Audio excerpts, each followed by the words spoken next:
हर हर महादेव। हम आरंभ कर रहे हैं शिव महापुराण के श्री रुद्र संहिता के द्वितीय खंड का 6वां अध्याय, संध्या की तपस्या।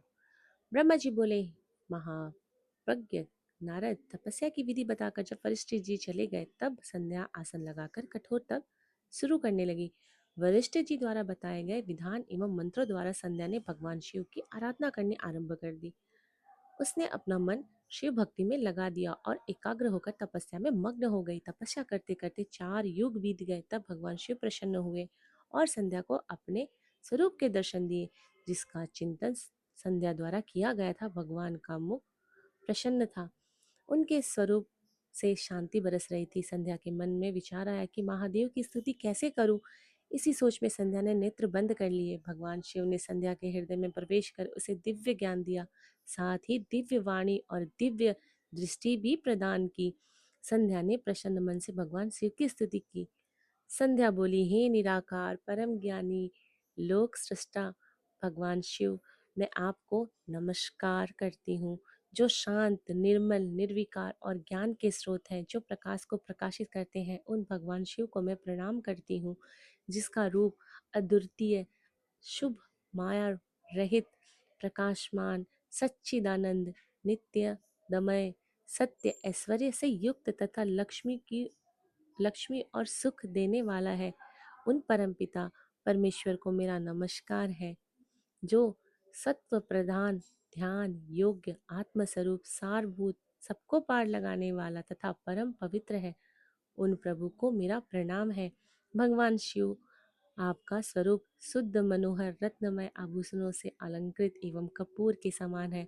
आपके हाथों में डमरू, रुद्राक्ष और त्रिशूल शोभा पाते हैं। आपके इस दिव्य चिन्मय सगुण साकार रूप को मैं नमस्कार करती हूँ। आकाश, पृथ्वी, दिशाएं, जल, तेज और काल सभी आपके स्वरूप है। हे प्रभु, आप ही ब्रह्म के रूप में जगत की सृष्टि, विष्णु रूप में संसार का पालन करते हो।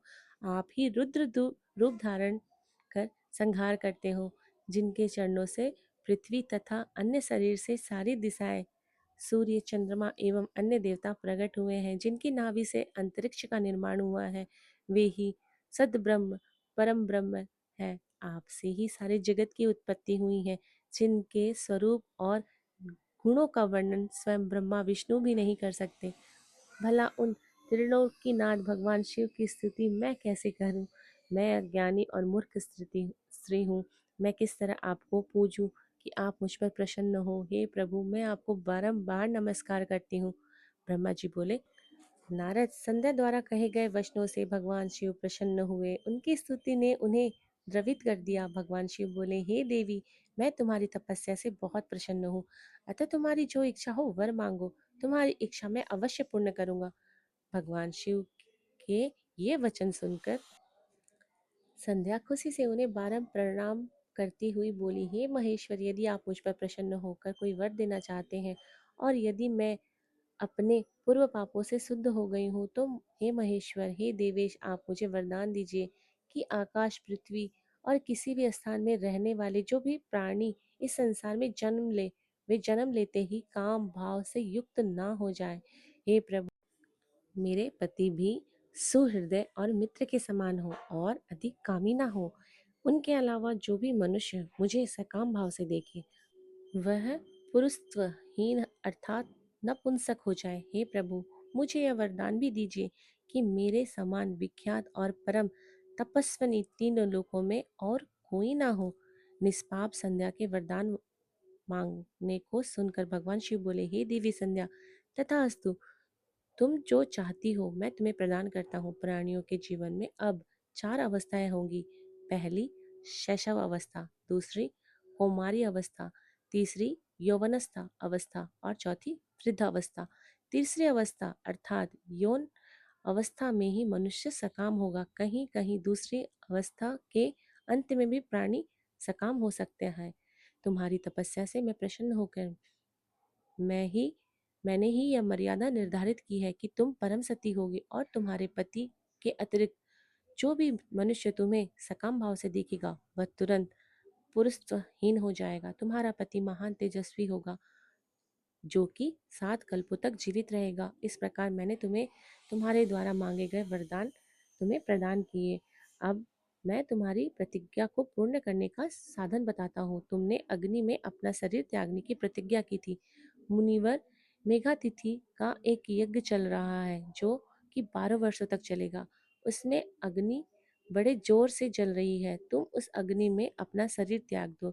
चंद्रभागा नदी के तट पर ही तपस्वियों का आश्रम है, जहाँ महाज्ञान हो रहा हो।